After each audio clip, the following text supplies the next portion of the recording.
So, all right, guys, focus, focus, focus.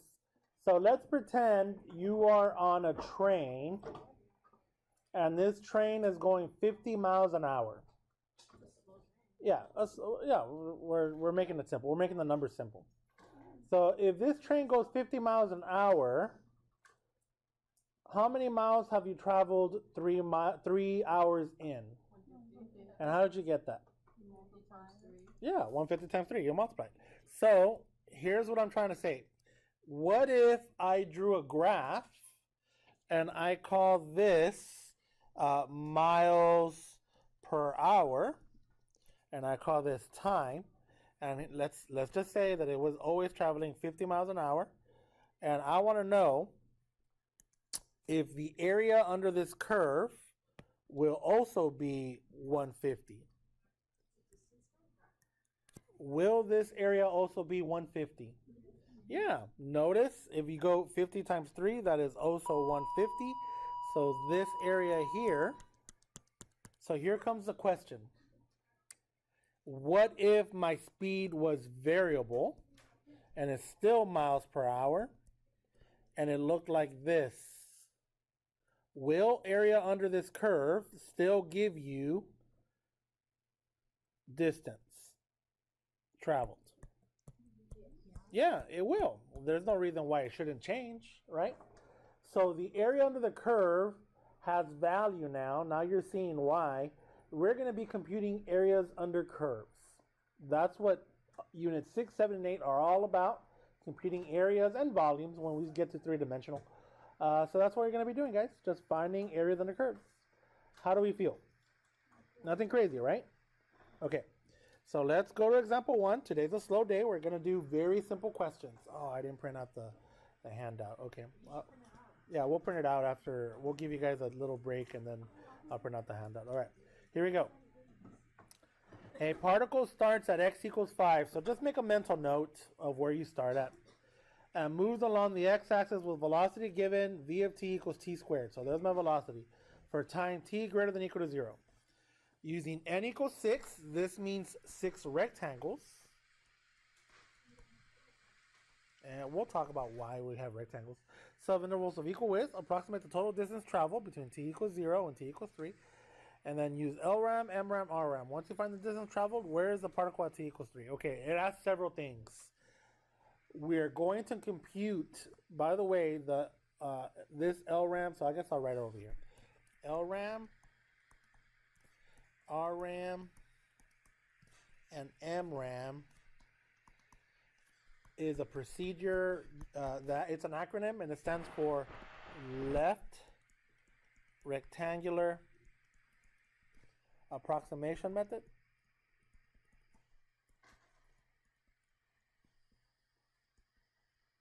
And LEFT. And then R stands for right, and then the same thing. And then M, what do you think M stands for? Middle. And then the same thing. Later on, we'll call these Raman sums. We're not there yet, so we'll just call it LRAM, MRAM, and RRAM. All we're doing is drawing rectangles, and all we're going to do is find the area of those rectangles. Does everyone know how to get an area of a rectangle? Yeah, how do I get an area of a rectangle? Yeah, perfect. So if you have colored pencils, it is a good place for colored pencils. I'm going to do LRAM in burnt orange for you longhorns. And they want me to do 6 of them. So you guys ready? Yeah.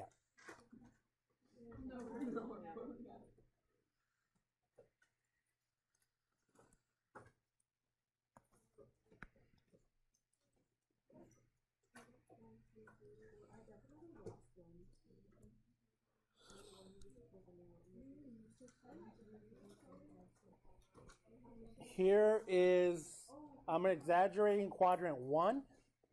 Here is my velocity curve. I'm going to do the velocity curve in red and my rectangles in burnt orange. And here is t equals 3. Let's see, 1, 2. Yep, I did a good job there with the spacing. That's good. I don't always do well on that, but that's fine. Okay, how do we feel? Nothing crazy, right?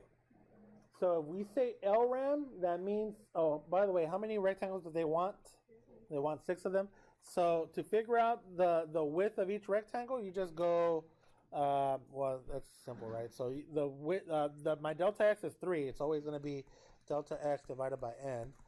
So b minus a divided by n is your delta x. 3 minus 0 divided by 6 rectangles, so my delta x is half. What am I doing here, guys? Remember that delta x just means change in x. So the delta x, my change in x of each rectangle, the width of each rectangle is going to be a half. So I start at the leftmost. So here's my first rectangle. Do I have a rectangle? No, because you start at the leftmost point of the curve. This curve is v of t equals t squared. It starts at the origin, so you don't have a rectangle. The next rectangle, you start at the curve, go down like that. There's my rectangle. But remember, it started at the leftmost point. That point starts at 0.5. So go to x equals 0.5, go up to the curve, put a point on the curve, and that's one of the sides of the rectangle, and then draw a horizontal until you get to 1. Don't worry, we're going to do a whole bunch. At x equals 1, go to the curve, put a point. This is one of the sides of that rectangle. Go down, perpendicular to the x-axis. Then go back to the curve, point, horizontal line. I don't know why it went like that. And then there it is. There's my quote-unquote third rectangle. Here is my fourth. Here's my fifth.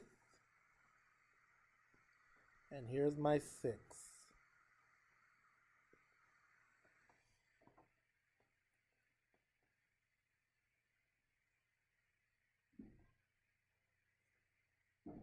Are we okay?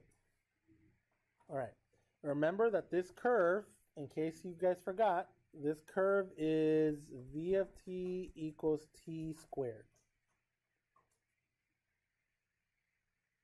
And this is my v of t, and this is t. All right, here we go. You guys ready? Okay. Yeah. All I'm doing is length times width, guys. That first rectangle, 0.5. Let me go all the way to the left here. I might have to use up all this room. 0.5 times my height is 0 squared. Plus 0.5. Here's my second rectangle. My height is whatever 0.5 squared is. So you guys know why I'm writing 0.5 squared?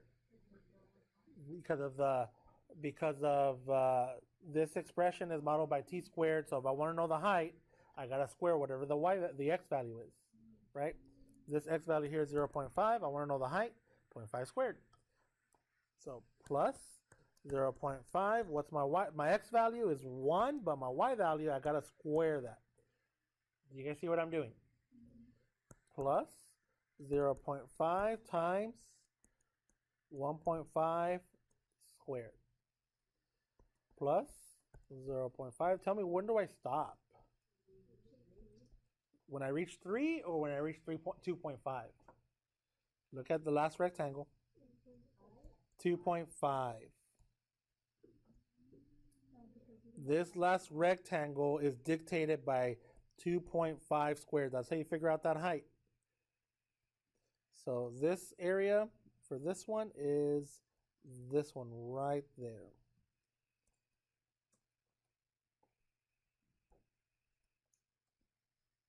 Does that make sense? Notice there's a 0.5 on all of them. Can I factor out a 0.5? Yeah, you could have just gone 0.5 parentheses and then 0 squared plus 0.5 squared plus 1 squared plus 1.5 squared plus 2 squared plus 2.5 squared. Close parentheses. Take your calculator. Do you guys have your calculators?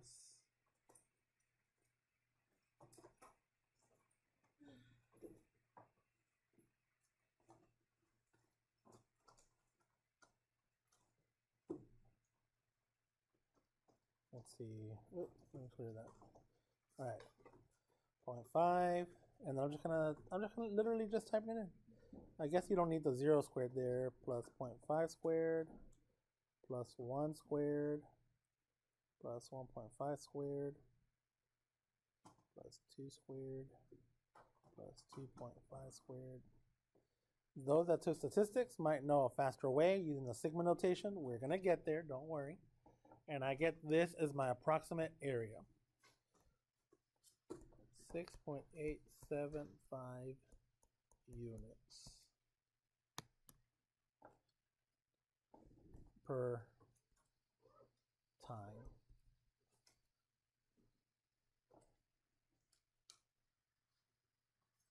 Actually, just units because it's area. What's up?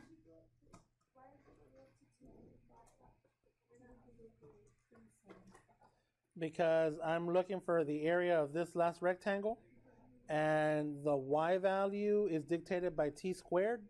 So the height is dictated. If I want to know what the y value is, I plug in a 2.5 and I square it to figure out what this y value is. And then the height, the width is just 0.5 down here, see? 0.5 times, it depends on the leftmost point. All right, what did we just calculate? Yes, but tell me about that 6.875. What is that? I don't know what it is. Yeah, but what does it mean in terms of this context of this problem? The distance traveled. It's a distance traveled, guys. Is this an over approximate or an under approximate? It's an under because all my rectangles are below the curve. Do you guys see that? So write that somewhere that this is an approximate distance traveled. See, it's just, yeah, we're about to do the right. Approximate distance traveled by this particle.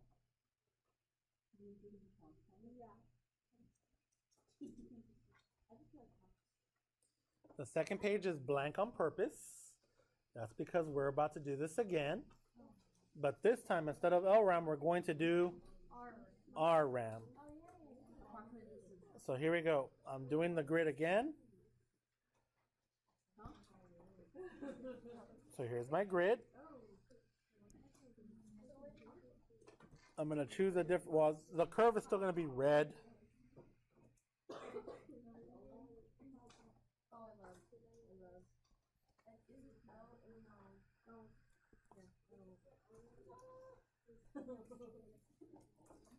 Now I'm going to use purple. You can use whatever color you want. This is still the same curve, t squared. This is still v of t, and this is still t.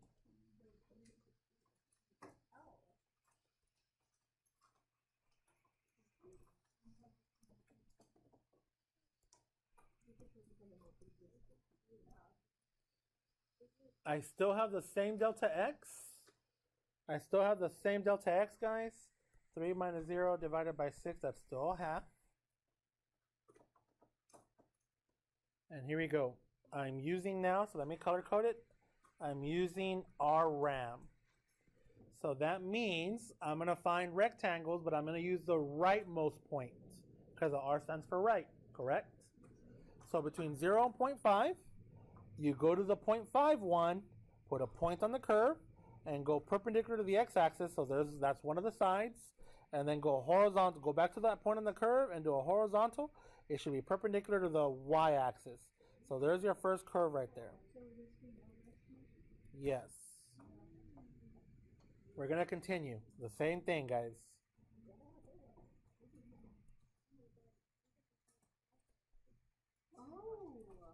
Do you see what's going on?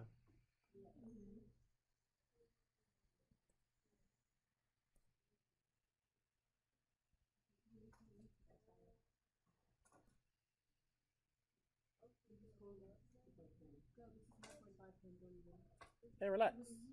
Bro, this is my 0.5 pen. You don't have 0.5 color pens.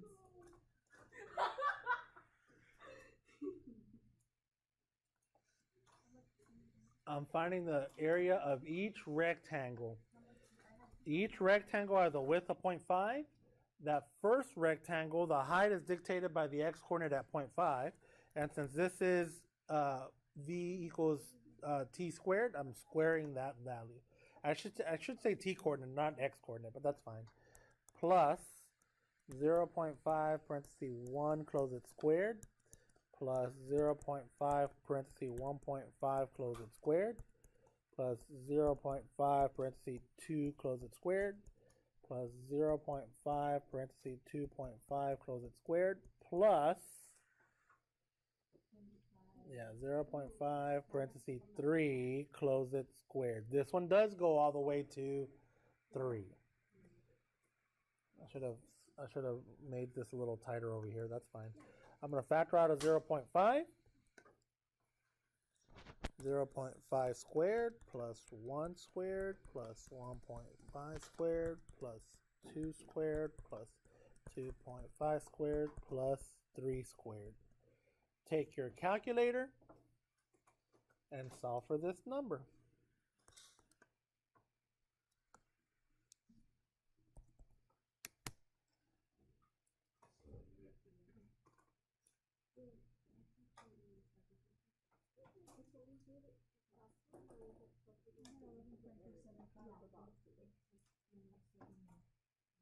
Yep.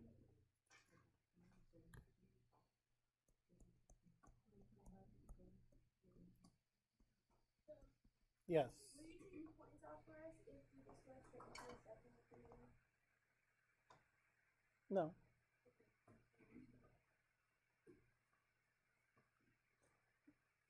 Your width won't always be the same though.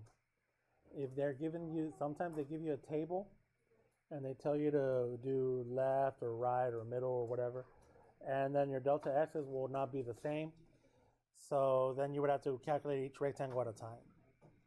I'm only doing this because all the rectangles are the same. If they're the same, yes. Okay. Remember what this means?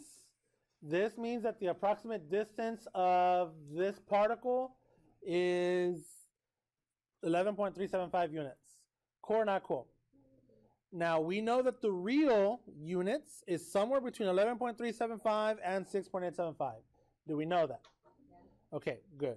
All right, let's do it one more time. Now we're going to do what? Middle. So here we go.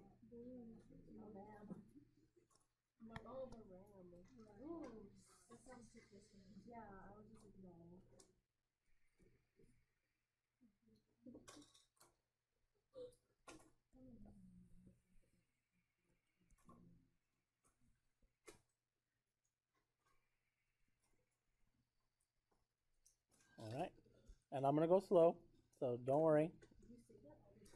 And I do. I don't go slow? Oh. Oh. Yeah, don't hate, miss. I'm just trying to do the best I can. Trying to be the Michael Jordan.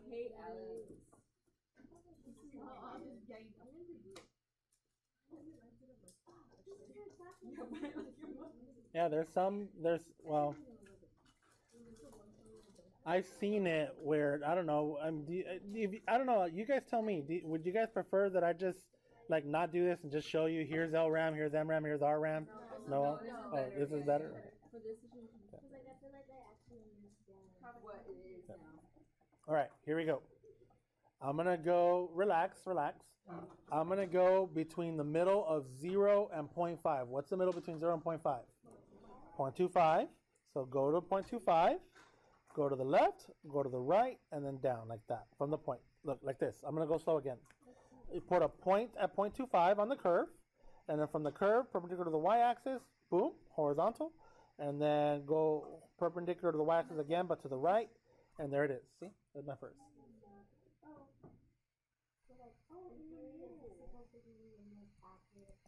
From these two, yes. T equals 0.25. Now your delta x is still 0.5.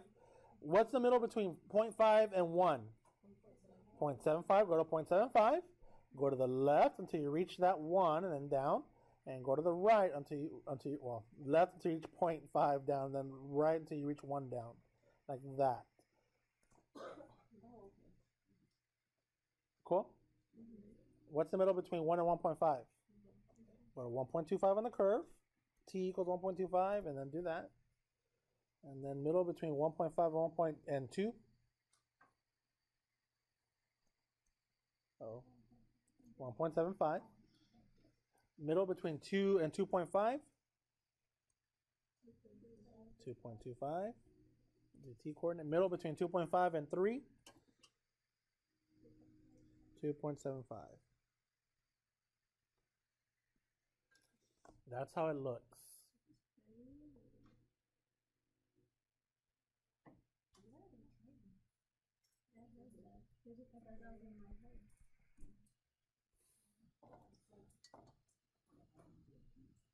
All right, I'm going to go slow. The width of each rectangle is still 0.5. It's still 0.5, guys. 0.5, but now the height is dictated by a new T value, not 1, not 0, or not 0.5, not 0, but 0.25 squared plus 0.5, and then you can just keep adding 50 cents to, or 0.5 to the 0.25. 0.75 squared plus 0.5, 1.25 squared, 0.5, 1.75 squared, 0.5, 2.25 squared. Where do I stop? 2.75.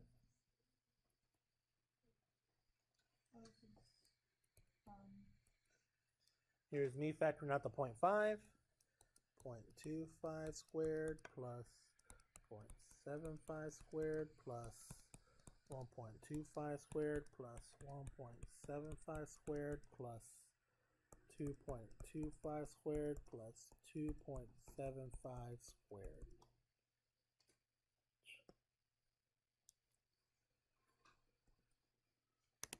Take your calculator.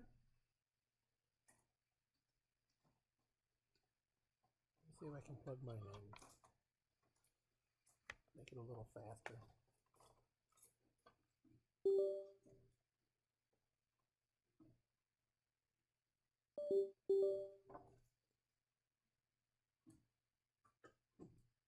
Come in. 0.5, 0.25 squared plus 0.75.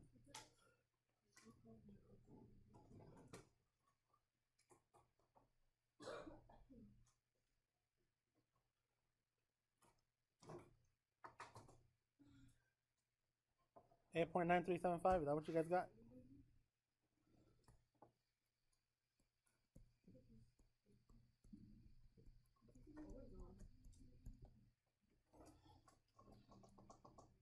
Okay, catch up to here, guys. What do you think the actual distance is? And it's okay if we're not perfect. It's let me give you a hint. It's a whole number. It's 9. I want you guys look. Turn the page. So these are the calculations. So here it is. So and remember, N stands for number of rectangles. If you have 6 rectangles, it's 6.875 with LRAM, 11.375 with RRAM, and 8.9375 with MRAM. Did we get those 3 numbers? Look what happens if we have 12 rectangles. 7.9, 10.15, 8.98. Look what happens at 24, 48, 100, 1,000. Let's look at the one at 1,000. 8.9865 for LRAM, 9.0135 for RRAM, and 8.999999 for MRAM. So here's the question to you. If I make the number of rectangles approach infinity, do all 3 of these converge at the same value? Yes. They're going to converge. So look, now you can see where the limit is coming in and approaches infinity. If I make the number of rectangles approach infinity, look, that's approaching 9. Look, 6.8, 7.9, 8.44, 8.72, 8.86, 8.98. It's converging at 9. Look at the MRAM. It's getting closer and closer to 9. Look at all those digits after that 8. 8.99999. Look at the RRAM. 11.375, 10.15, 9.57, 9.28, 9.13, 9.01. It's converging towards 9. Do you guys see that? So it doesn't matter which one we use. If the number of rectangles is infinite, which we're going to get to that soon, probably by this time next week. Well, no, probably a week and a half from now. By 2 weeks from now, we'll be doing where we're approaching infinity. Cool or not cool? Cool. All right, so now let's answer the question. Now we know that distance traveled, let me go back to red. Distance traveled for this particle is 9 units. Okay, that's not the big deal. The big deal is this. Where is this particle at now? At t equals 0, this particle was at location right here. Particle starts at x equals 5. So at t equals 0, this particle was at location 5. At t equals 3, by the way, how do you say it with units x at 0 equals 5? At t equals 3, where is this particle at now? No. You traveled 9 units. 14. X of 3 equals 14. Does everyone know how we got to 14? You added what?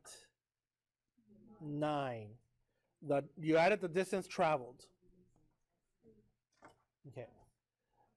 That is called displacement as well, right? The difference between 3 and between 14 and 5 is 9. The 9 is the distance traveled. In this case, it's also the displacement.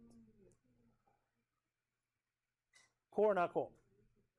Cool. I think we're good. I think we have it. I think. Example 3. We're going to go slow. We're going to go as slow as we can. If f is a positive continuous increasing function on a to b, is that example 2? No, okay, example 2. I didn't see that there was a gap between. If f is a positive continuous increasing function on a to b, then LRAM gives an area estimate that is less than the true area under the curve. Well, let's find out. What did I say? Increasing and continuous, positive, increasing, continuous. Positive, increasing, continuous. That's positive, increasing, continuous, and that can be concave up or concave down. And let's see if it's true. LRAM.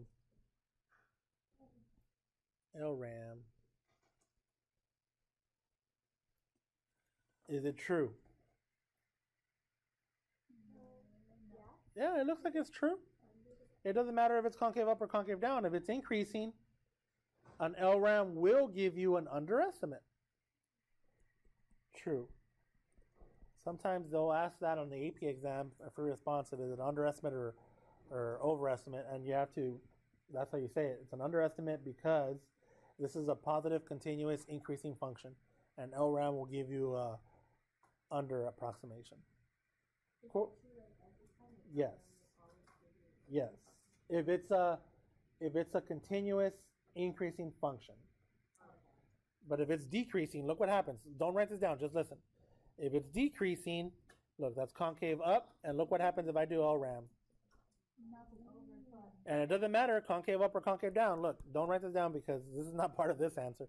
Look, it doesn't matter. It's still over. So what affects LRAM and RRAM? Increasing or decreasing? Cool? Cool. Okay. Oh, I erased the wrong ones. That's fine. Okay. So here we go. Let's go to the next one. Are we having fun, guys? Sometimes I'll look at some of my videos from the past and you know, like from old ones, and I'll see that we're having really fun, and then I'll hear some of my new videos. I'm like, man, what happened? Like, why am I not having fun? Like, why are we not having fun? Because you can hear like, oh, it's this, it's that. Oh, it's a maximum. And now I'll be like, what is this? Like, it's a max. And I'm like, oh man, like, what did I do? Like, I mean, you know, like, get hype, you know? I mean, I don't know. No. Maybe I should start bringing food. Dude, I'm telling you. Do you know how many times you brought food back? No, I know. Every time we were in Delmar, that voice smells something up. Oh yeah, we never did the M&Ms. All right, guys. Let's get back to business. My bad, guys. Example 3. If an MRAM sum with n equals 4 rectangles of equal width is used to approximate the area enclosed between the x-axis and the graph of y equals 4x minus x squared, the approximation is, okay, you guys ready? Do you know how this graph looks without a calculator? We're going to use a calculator because of the decimals, but do you know how it looks without a calculator? Oh, no. Guys, say yes. Guys, you guys took algebra. In algebra, we did a whole bunch of this. 4x minus x squared. You can factor out an x, and then you have 4 minus x, so that means you have zeros at x equals 0 and at x equals 4. So you put a point at 0. Yeah, of course, it's definitely a parabola because of the x squared. You put a point at 4. You have a vertex at 2, and it looks like this.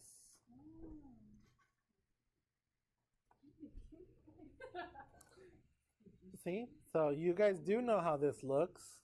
That's why we take all those courses, guys. And then it says, what does it want? How many rectangles? 4? Okay, so look, there it is. It's enclosed by the x-axis and the graph. So x-axis and the graph. There's my region.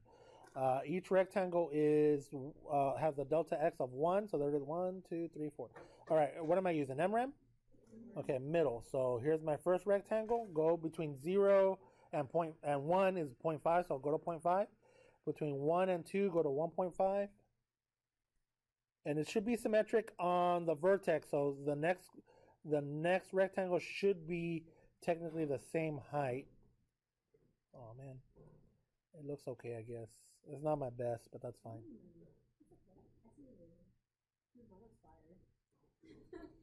Yeah, they should be, the first and last rectangle should be the same height, and the second and third rectangle should be the same height, but that's fine. That's fine, because it's all symmetric around the vertex, which is at x equals 2. All right, here we go. Let's see, the delta x of each one is 1. And, oh, you know what? This is a calculator question, so let me show you how to do it with a calculator. Y1, type in 4x minus x squared. So go to your Y calculator, Y1.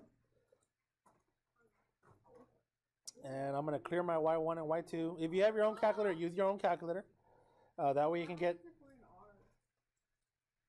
Oh, you're in polar mode. That means a Cal BC student was using it. Push mode, and then push function. Was that the calculator that was over there? You left it here? Oh. Oh. That's probably Abdul Kareem's then. Abdul Kareem, you have your calculator? Are you sure? Yeah, it's probably, Wilson probably has it. All right, let's continue. All right, miss. 4x minus x squared. Here we go. Type in 4x minus x squared. Now, some of you I've noticed some of you are pushing. Okay, so let me go to Y2 real quick. Don't push anything Y2. Some of you are putting x by pushing alpha and then this button. I guess. Don't. Guys, use this one, the one that says x, t, theta, n. The reason why it has all these different letters is that it depends on your mode. X for function, T for parametric, theta for polar, and N if you're in series. So this is the button, guys. It is a dedicated button. It's next to the alpha. Cool or not cool? Okay, go to your home screen. The width of each rectangle is 1. So look, 1, and I guess you don't need it. 1 times, how do I figure out the height? Like this. Push alpha, trace, and I'm going to push Y1. So do that. Alpha is next to the X. And then trace. I'll do it again. 1 times alpha, trace, and then Y1. Hold on, don't push enter. Because right now the calculator, it is just, for those of you that know how to code, this is going to be basics for you. This is like nothing. You got to tell it what's the Y value that I want. I want the Y value when X is, do we use MRAM? 0.5. Plus, and then they're all 1 time. I'm just writing 1 time. I know 1 times anything is itself, but I'm writing 1 times whatever because I want to dictate to you that this is area. That's the area of the first rectangle. Plus 1 times alpha trace Y1, and my second rectangle is going to be at 1.5. Plus 1 times alpha trace Y1, and my third rectangle is going to be at what t coordinate do I use, or s coordinate? 2.5 plus alpha trace. Look, I'm doing it a whole bunch of times, guys. Times, or I didn't put the 1, but it's 1 times, and at a what? 3.5, and I push enter, and you get a nice number.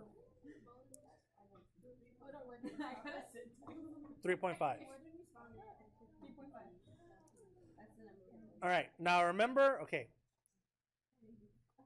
Don't worry, we're going to do it again. We're going to do it again. Remember that I told you guys that this is symmetric. This is symmetric about what line? X equals 2. So rectangle 1 and rectangle 2, rectangle 1 is the same as rectangle 4. It's the same rectangle, well, the same height, the same base. Rectangle 2 and rectangle 3 are the same, yes or no? So you could have just added rectangle 1 and 2 and then multiplied by 2. So let's do that on my calculator. These are all hacks. I put a 2, I open a parenthesis, and since it's 1 times whatever, I'm just going to put alpha trace y1 at 0.5. Close it. Oh, I didn't put a parenthesis. Second insert parenthesis. There we go. And then I'm going to go plus alpha trace y1 at 1.5, and you better get the same. If you don't, that means we're fake, and I'm not fake. And look at that.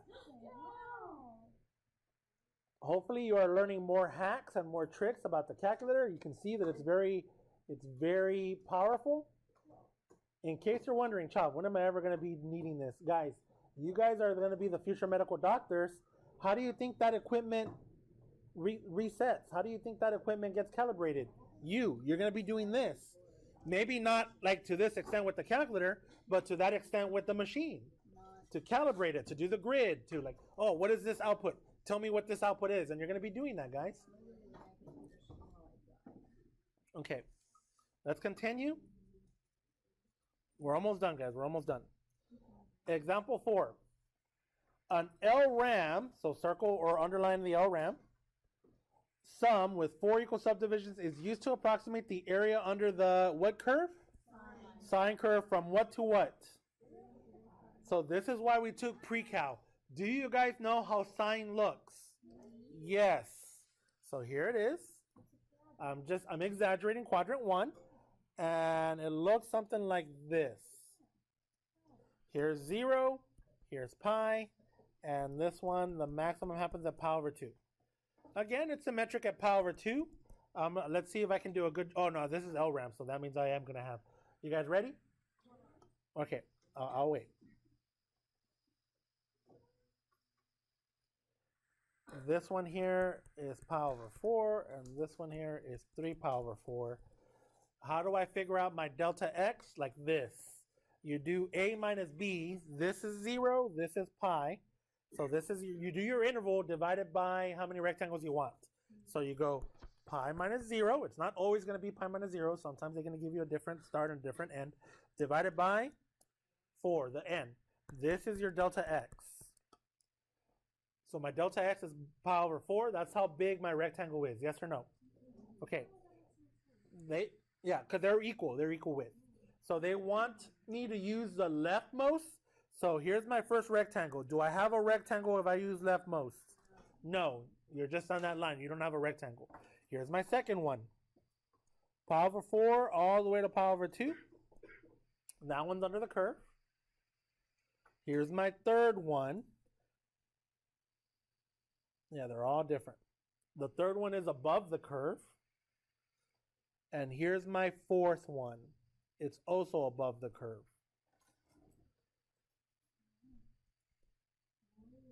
Cool or not cool? Okay, here we go. Down here, the area of, I'm just doing base times height. I'm going to call this number 1, number 2, number 3, number 4. The very first one is just pi over 4 times 0. Because I don't have a height. Cool or not cool? Or maybe I should have put sine of 0. No, I don't think I'll confuse you guys. I think it'll be fine. Pi over 4, parenthesis, what is sine of pi over 4? You know this. Square root of 2 over 2. It doesn't go away, guys. Unit circle doesn't go away. Plus pi over 4, and I don't need my height at pi over 2. Hopefully that's the easy one. What is sine of pi over 2? 1 plus pi over 4. What is sine of 3 pi over 4? Square root of 2 over 2. What, and okay, I guess I'll label it for good notes. Rectangle 2, rectangle 3, rectangle 4. Cool or not cool? What can I factor out from all of them? So here's my power of 4 being factored out. 0 plus square root of 2 over 2 plus 1 plus square root of 2 over 2. And I look for that.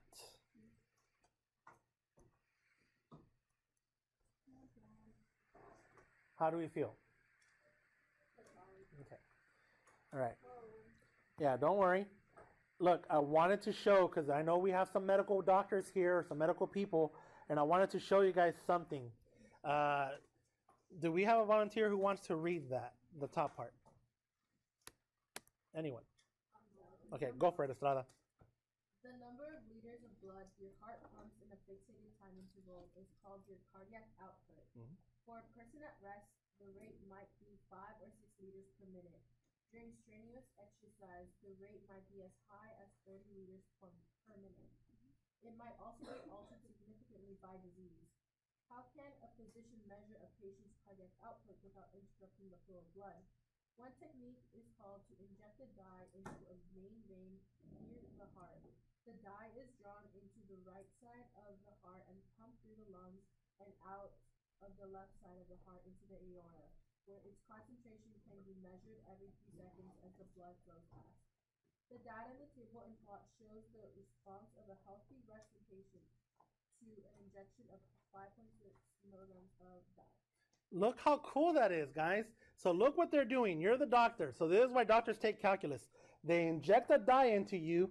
Like, I want to know how much blood is flowing through this person's heart. They inject a dye into you, and they put a machine, and they measure the concentration of that dye through the aorta, and then they graph a curve, and then all they're doing is finding the area under this curve, and that area under this curve will tell them how much liters of blood came out. Look, that's real cool. Do you want to finish this little paragraph, Estrada? Sure. Okay. The graph shows dye concentration measured in milligrams of dye per liter of blood as a function of time in seconds. How can we use this graph to obtain the cardiac output measured in liters of blood? The trick is to divide the number of milligrams of dye by the area under the dye concentration curve. You can see why this works if you consider what happens to a unit. Yeah, perfect. And then that's all you gotta. And check it out, guys. Look, that's liters of blood per second, and all that. So, in case you're wondering, I'm gonna be a doctor. When am I ever gonna use calculus? Well, maybe you're not gonna be calculating it by hand, but look, some machine is, and you gotta know, you gotta understand, like oh, okay, like how it works. This machine is measuring the dye concentration. It's finding the area under this curve, and you'll get to see all this data on your little oscilloscope, and then from there you're like, oh, okay, I can tell you, like, then you're the doctor, then you use your medical profession about, what's a good output for this person, depending on age, weight, and all that other stuff. You don't think this is cool? No, it is. Yeah, look, so now you, like, area under the curve, I know you're just, like, sometimes kids just think, like, oh, we're just finding area under this curve. But that curve could mean anything, guys. It's a model for cost. It's a model for the rate of some machine that is pumping water out of a lake. It's a model. It could be the model for anything, guys. If it's velocity, then obviously the area under the curve is distance traveled or displacement. Look at all the little different things that you can do, guys. Yeah, I did. I posted something for the whole day. What's going on, Miss Corbis? Yes. Hey, De Leon. Well, hold on, Miss, because I'm going to go down there too, because I'm going to make copies of the handout, remember? That way I can hook you up with one. Cool or not cool? Cool, right? So, guys, we just have one handout to do. By the way, I don't know if you've noticed, but